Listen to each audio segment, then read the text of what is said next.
বন্ধুরা, ভারতের রক্ষা অনুসন্ধান আর বিকাশ সংগঠন মানে ডিআরডিও ভবিষ্যতে অস্ত্রের ক্ষেত্রে একটি অনেক বড় উপলব্ধিকে অর্জন করেছে। ডিআরডিও এই টেকনোলজি ভারতের এমকাপ ফাইটার জেটকে 6th জেনারেশন ফাইটার জেট বানিয়ে দেবে। আসলে বন্ধুরা, ডিআরডিও আমাদের আল্ট্রা ওয়াইড অ্যাবজর্বিং স্কিনের বিকাশ করেছে, যেটি ভারতের ফাইটার জেট এমকার সাথে স্থাপন হবে।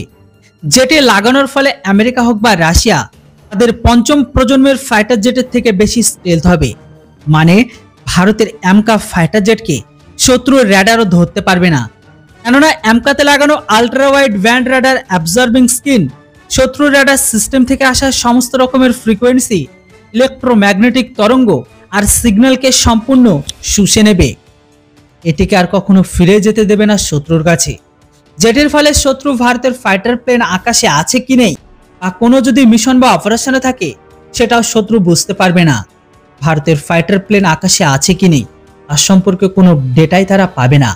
মানে শত্রুর রাডারের জন্য ভারতের এমকা একরকম অন্ধ হয়ে যাবে।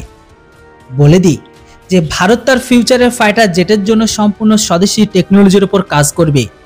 ডিআরডিও এটি প্রকাশ করেছে যে এমকা নিজেদের প্রতিদ্বন্দ্বী ব্রিটেনের টেম্পেস্ট আর ইউরোপিয়ান দেশগুলো ফিউচার কম্ব্যাট এয়ার সিস্টেমের থেকে কোনো রকমই পিছনে থাকবে না। ডিআরডিও এমকা টেকনোলজি বিকাশের জন্য সফলভাবে এই টেকনোলজিকে অর্জন করেছে। আর ভারতের এরকম টাইপের স্বদেশী ইনোভেশন ভারতকে অ্যারোস্পেস আর অস্ত্রের ক্ষেত্রে ভারতকে একটি গোটা বিশ্বের খিলাড়ি হিসাবে তুলে ধরেছে।